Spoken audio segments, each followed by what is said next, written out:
Bom dia, sejam bem-vindos à teleconferência da Copasa sobre os resultados do segundo trimestre de 2022.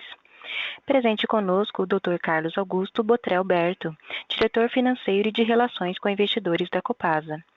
Informamos que a apresentação será gravada em áudio e que todos os participantes ouvirão a teleconferência durante a apresentação da empresa. Em seguida, iniciaremos a sessão de perguntas e respostas quando mais instruções serão fornecidas. Caso alguém necessite de assistência durante a teleconferência, por favor, chame o operador digitando *0.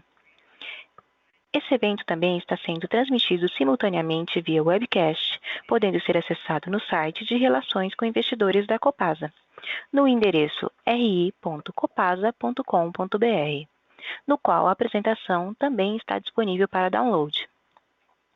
Antes de prosseguir, gostaríamos de esclarecer que eventuais declarações que possam ser feitas durante essa teleconferência, relativas às perspectivas de negócios, projeções e metas operacionais e financeiras da Copasa, constituem-se em premissas e expectativas da administração da companhia, bem como em informações atualmente disponíveis. Elas envolvem riscos e incertezas, pois se referem a eventos futuros e, portanto, dependem de circunstâncias que podem ou não ocorrer. Alterações na política macroeconômica ou na legislação e outros fatores operacionais podem afetar o desempenho futuro da Copasa e conduzir a resultados que diferem materialmente daqueles expressos em tais considerações futuras. Agora, passamos a palavra ao Dr. Carlos Augusto Botrel Berto, que fará a apresentação. Por favor, Dr. Carlos Berto, pode prosseguir. Bom dia a todos, agradeço a participação de vocês aqui nessa teleconferência. Estou acompanhado aqui do presidente Guilherme Duarte. Bom dia a todos e a todas que estão acompanhando a teleconferência conosco aqui hoje. Então vamos dar início aí ao desempenho da companhia no segundo trimestre de 22, começando pelo slide 2, falando dos resultados obtidos no segundo trimestre de 22. Abordaremos nos próximos slides de forma mais detalhada as explicações para o comportamento das principais linhas da DRE. Apresentamos os destaques financeiros do segundo T de 22. A receita líquida montou em 1,34 bilhão de reais, representando um crescimento de 2,6% em relação ao mesmo período de 21. Custos de despesas foi de 1 bilhão de reais, um incremento de 4,8% em relação aos 957 milhões do segundo T de 21. Em relação a outras receitas e despesas operacionais líquidas, o valor foi negativo em 15 milhões. E no segundo trimestre de 21, tivemos um resultado negativo de 22 milhões de reais. O EBITDA chegou a 492 milhões de reais no segundo T, ficou em linha com um período comparativo. Quanto ao resultado financeiro, o valor ficou negativo em 80 milhões de reais e no segundo T o valor tinha sido positivo em 3 milhões de reais. Em decorrência dos fatos apresentados, o LL atingiu 180 milhões de reais no trimestre. Passando para o próximo slide, agora a gente detalha as principais variações na DRE, começando pela receita de água, esgoto e resíduos líquidos, que no segundo trimestre de 22 apresentou crescimento de 2,6% em comparação com o mesmo período do anterior. Nossa receita nesse segundo trimestre do ano foi impactada pelo aumento no volume medido de água e de esgoto de 1,7%, bem como dos impactos de migração de faixas de categorias de consumo. Conforme já sabem, também houve a aplicação de novas tarifas pela companhia com efeito tarifário médio negativo de 1,52%, conforme a autorização da ARSAI a partir de agosto de 21, decorrente aí do resultado da segunda revisão tarifária. No slide 4, temos a evolução dos custos administráveis, atingiram 667 milhões de reais no segundo T de 22 e o valor registrado foi de 645 milhões de reais no segundo T de 21.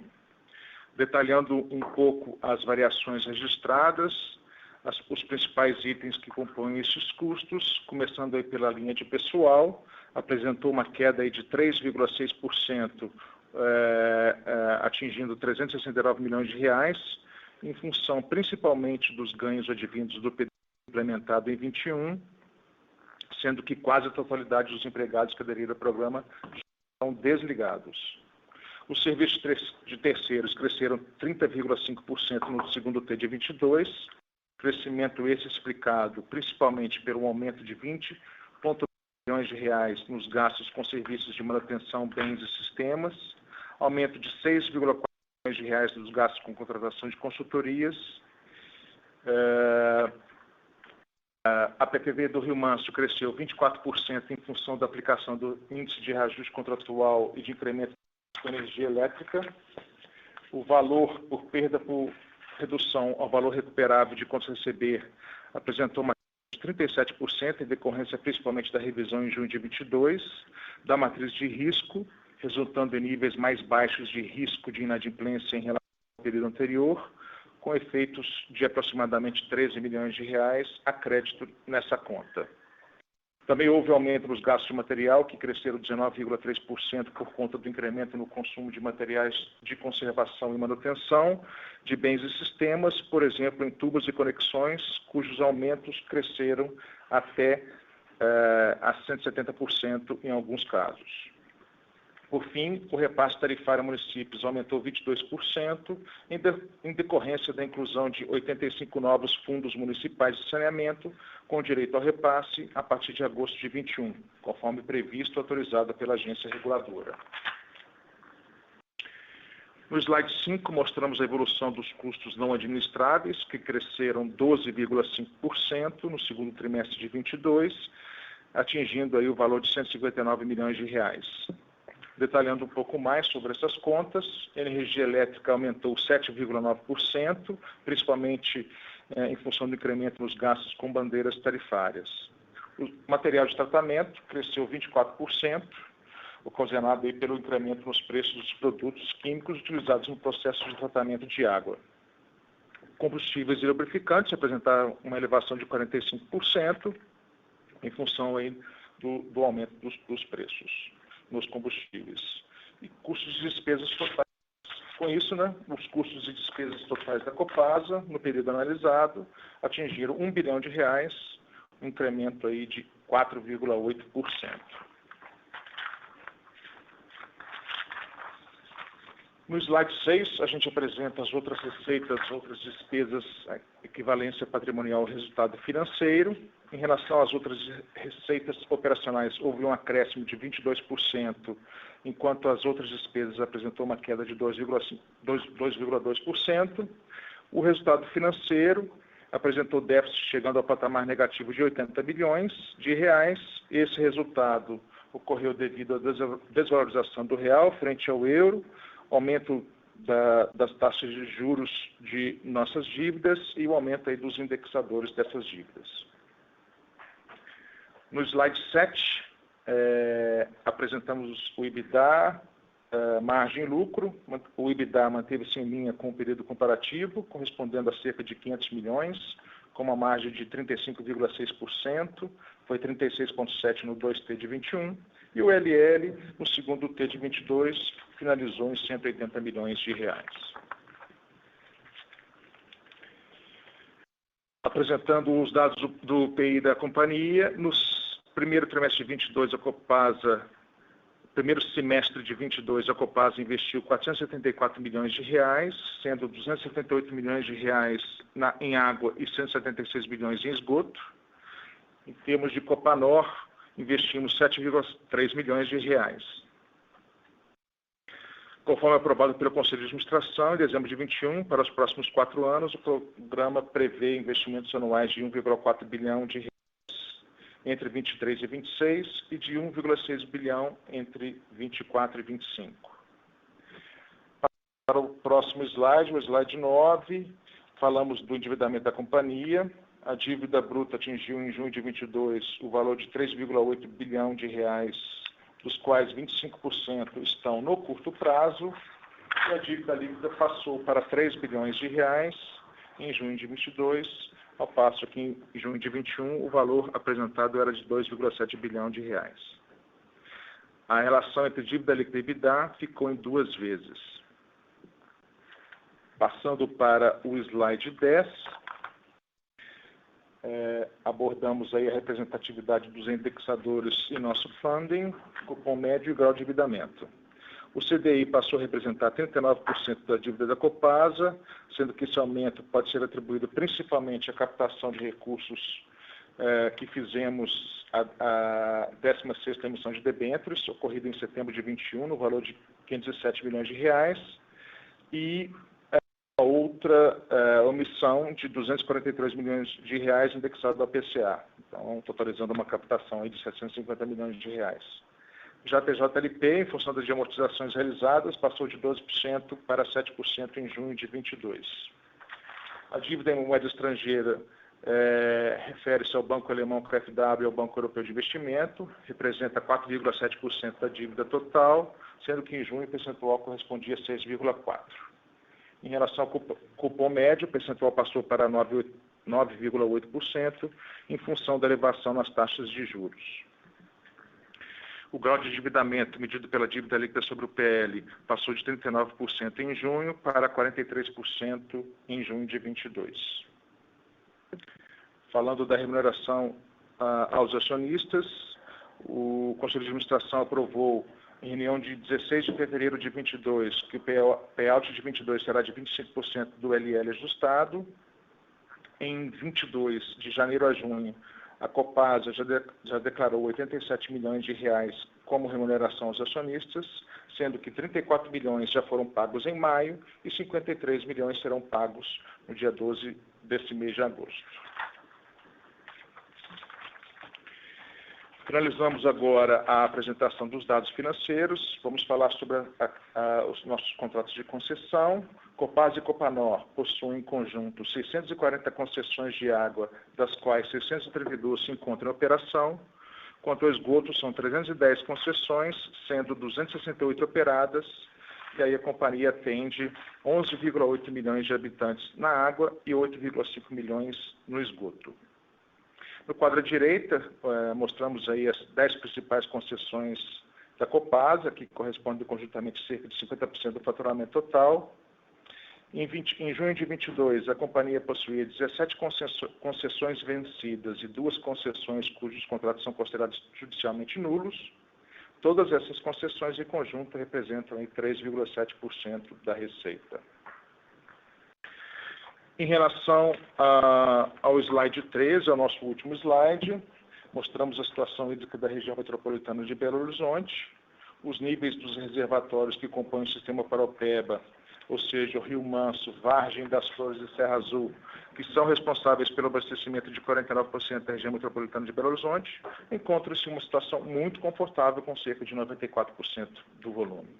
Já no sistema Rio das Velhas, responsável por 42% do abastecimento da região, onde mostramos aí do lado direito, a vazão média dos últimos 15 dias anteriores a 24 de junho de 22 foi de 12 metros cúbicos por segundo, e a vazão média de captação desse sistema durante 21 foi de 7 metros cúbicos por segundo. Com isso, a gente encerra a apresentação dos resultados operacionais e financeiros do segundo trimestre de 22 e passo a palavra aí para o operador. Obrigado, Sheila.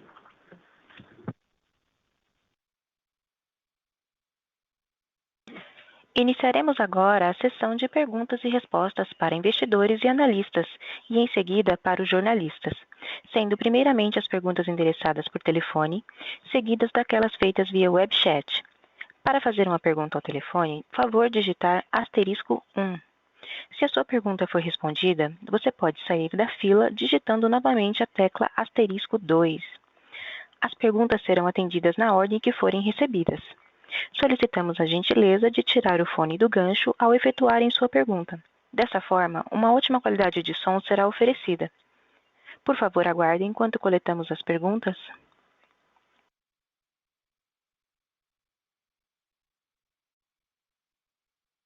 A nossa primeira pergunta vem da senhora Júlia Zaniolo, do Santander.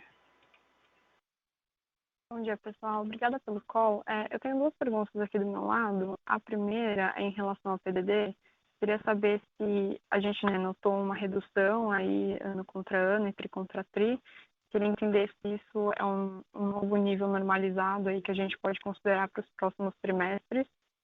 E a minha outra pergunta é em relação ao reajuste tarifário, que foi postergado, né? Queria saber se vocês têm alguma previsão de nova data para acontecer o reajuste. Obrigada.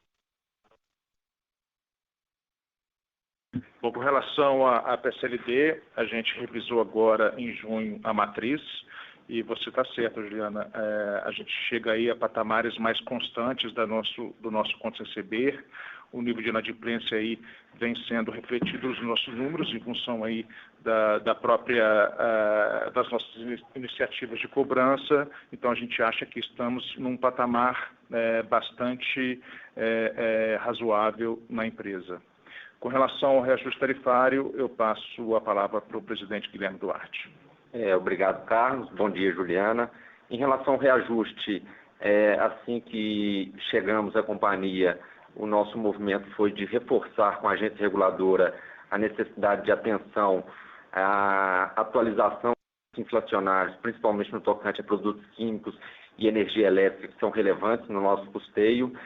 A agência, entendendo a importância disso, então, em reunião de diretoria colegiada, pediu mais tempo para a deliberação e nos solicitou algumas informações. Essas informações estão sendo prestadas e a nossa intenção que o resultado seja na revisão do reajuste nos índices que entendemos adequados para a companhia, para o reflexo que tivemos no nosso custeio. Não temos previsão para a decisão pela agência reguladora. No entanto, nós temos uma legislação estadual, que é a própria lei que cria a ARFAI, que nos dá o conforto de que a compensação será retroativa ao dia 1º de agosto, que é o dia em que o deveria ter sido publicado. Entendi, tá ótimo. Obrigada, pessoal.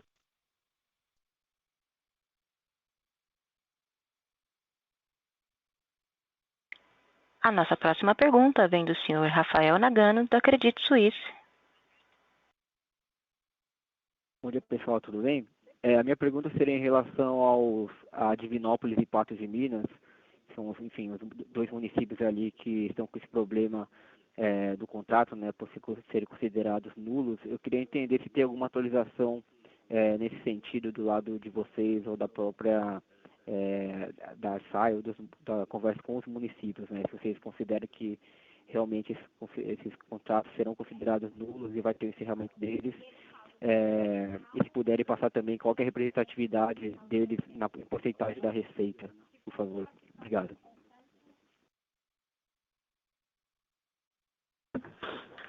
Bom dia, Rafael, Guilherme aqui novamente. Em relação a Divinópolis e Patos de Minas, nós continuamos faturando e atendendo esses municípios de modo normal. Não há nenhuma sinalização do ponto de vista regulatório ou judicial ou legal pela nulidade dos contratos. Os municípios não apresentaram nenhuma iniciativa formal de distrato e a companhia permanece atendendo-os normalmente. Já estive com a administração pública de Patos de Minas, reforçamos o interesse da companhia em melhorar a relação com o município, dada a sua importância dentro da concessão da Copasa, e estarei em breve com a administração de Divinópolis para o mesmo movimento. O nosso relacionamento se mantém o mesmo do ponto de vista de concessão, tratamos como concessões válidas e vigentes.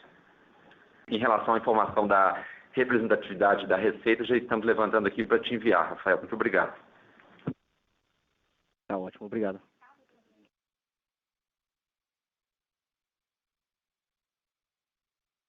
A nossa próxima pergunta vem do senhor Mário Roberto, do Banco Safra. Oi, pessoal, bom dia. Primeiro, obrigado pela oportunidade. Eu tenho uma pergunta aqui do meu lado. Só queria entender melhor a questão da queda aí na receita de esgoto. Mesmo com volumes maiores aí no ano contra ano, a gente percebeu uma queda. Se vocês puderem passar aí o que motivou essa queda para a gente, por gentileza.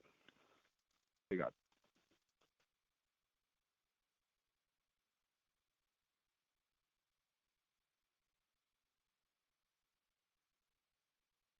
Oi, Rafael. Bom dia. Isso tem relação com a reestruturação da tarifa. Anteriormente, a gente tinha uma tarifa de coletado, né, que era um valor diferenciado. O coletado era mais ou menos 33% do valor da água, o tratado era 90% do valor da água, e aí com a unificação ficou um valor total de esgoto de 74% do valor da água. Daí você vê essa variação mesmo.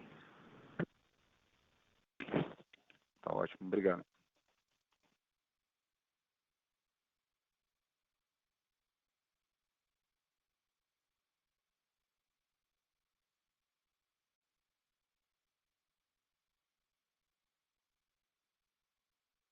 Senhores, para fazer uma pergunta, favor digitar *1. Favor aguardar novamente enquanto recolhemos as perguntas.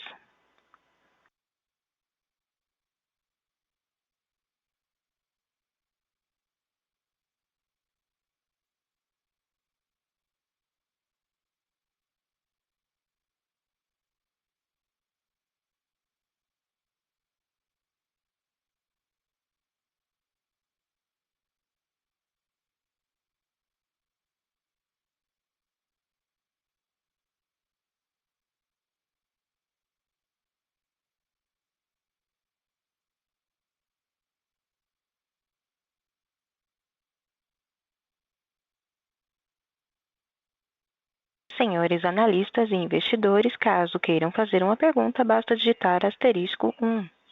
Por favor, aguardem enquanto coletamos as perguntas.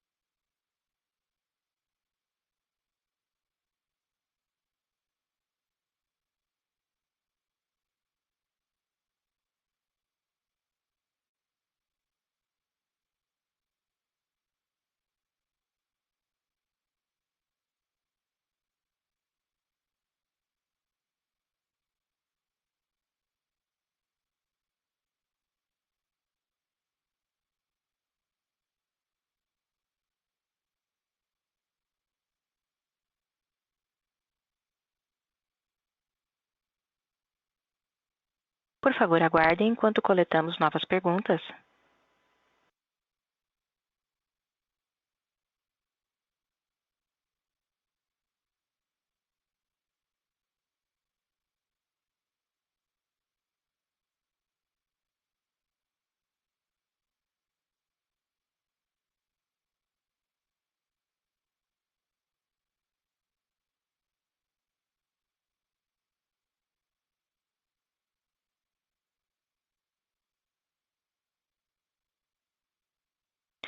Mais uma vez, senhores analistas e investidores, para fazer uma pergunta, favor digitar *1.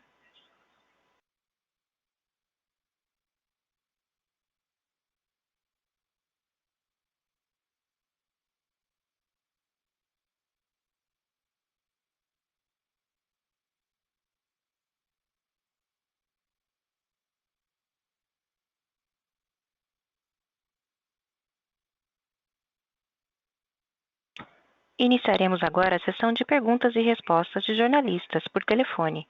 Para fazer uma pergunta, por favor, digitar *1.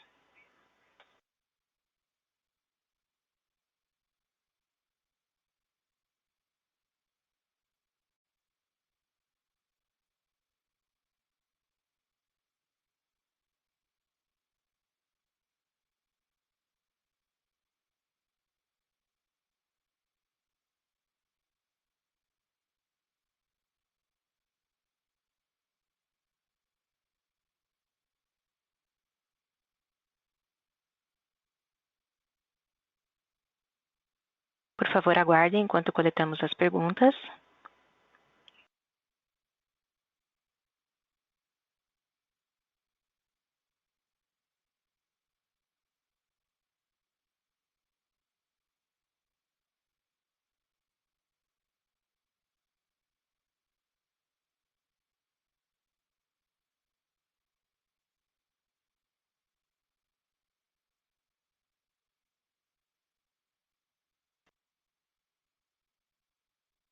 Temos uma pergunta da senhora Thaís Irata, do Valor Econômico. Oi, pessoal. Bom dia. Eu queria saber se vocês estudam algum tipo de PPP para atendimento aí do novo Marco Legal de Saneamento. Queria saber se está no radar de vocês algum projeto aí parecido com o que a Sanepar está fazendo. Obrigada. Bom dia, Thaís. Guilherme aqui. Thaís, na verdade, não há nenhum estudo em andamento nesse sentido na companhia. Temos focado no atendimento do plano de investimento atual, dos municípios atualmente atendidos pela companhia. Agora, diante das oportunidades que possam aparecer, com certeza a companhia vai internalizar essas oportunidades e avaliar a melhor modelagem possível para que sejamos competitivos, para que sejamos bons players no mercado. Agora, nenhum estudo em andamento.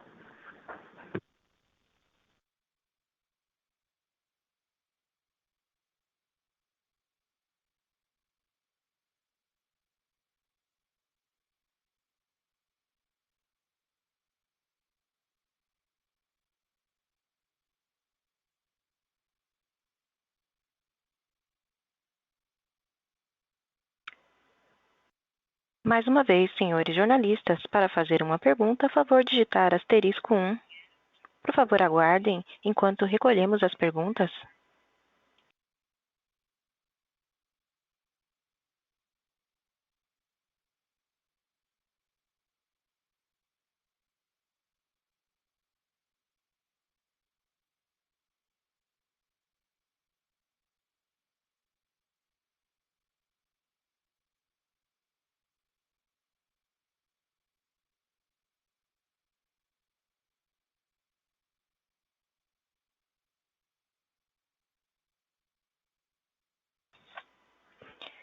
Agora, seguiremos com as perguntas recebidas através do webchat e passo a palavra para o diretor, Dr. Carlos Berto, que vai ler as perguntas.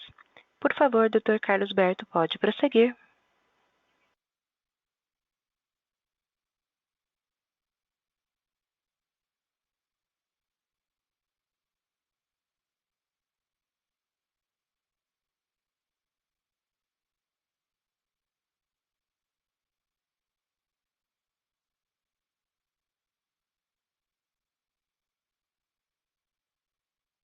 Oi, Sheila, bom dia. Então, eu vou ler aqui. A primeira pergunta é do Sidney Nascimento, da Logan Growth Advisors. Gostaria de saber se nós podemos esperar que o gasto com pessoal se mantenha estáveis nos níveis atuais.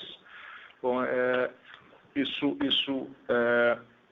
Sidney, é um reflexo que a companhia fez no ano passado, iniciou aí um PDVI de mais ou menos 1.100 empregados. Você já vai ver uma redução importante, vocês viram uma redução importante nesse trimestre e esperamos, foram basicamente aproximadamente 152 milhões de reais dessa redução de custos, e aí a gente espera que essa redução de custos, ela comparativamente ao ano de 21 e o ano de 22, tenha essa redução representada nos nossos números. A outra pergunta é em relação não tem o nome da... não, está aqui. Everton Joaquim é um investidor. A Copasa estava sofrendo redução de lucro líquido em razão de provisões para o pagamento de ação trabalhista que previa um insucesso. Essas provisões ainda estão afetando o lucro da companhia? Não, Everton. Essa provisão afetou o resultado da companhia em dezembro de 21, né? O que, então, especificamente, o que está afetando basicamente o lucro da companhia, se mantivermos a margem do EBITDA alinhada em 492 comparativamente com o ano passado, o que mais está afetando é aí as despesas financeiras, reflexo aí dos aumento dos indexadores e também da taxa de juros, conforme mencionei no meu speech.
uma pergunta do Ivan dos Santos Torres: a Copasa vai pagar altos dividendos esse ano?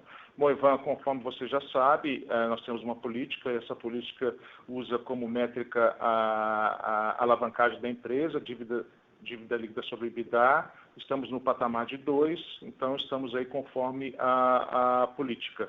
Caso essa alavancagem caia bastante, aí sim é necessário uma revisão um cálculo de novos dividendos, sem colocar a empresa em situação financeira complicada. E estamos discutindo com o Conselho de Administração também uma revisão dessa política, em função, inclusive, do próprio marco do saneamento e revisões tarifárias.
Senhores, por gentileza, aguardem. Estamos coletando novas perguntas.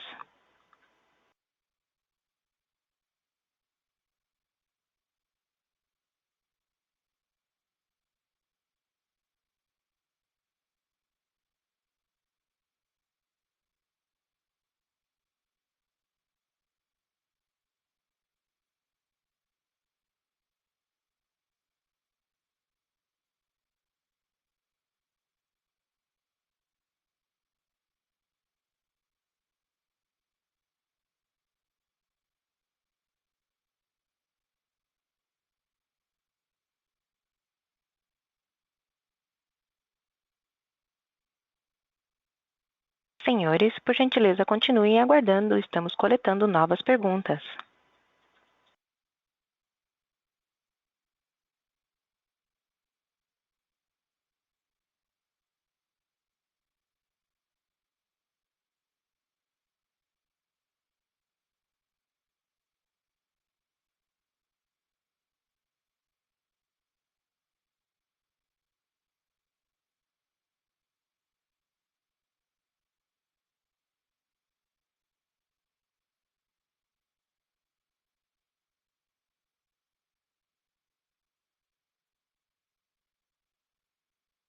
Obrigada, senhores.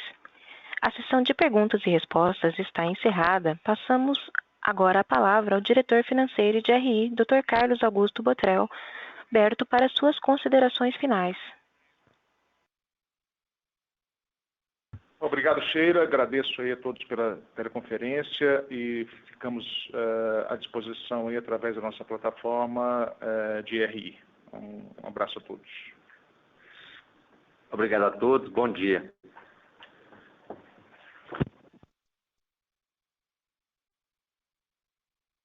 A teleconferência da Copasa está encerrada. Agradecemos a participação de todos e tenham um bom dia.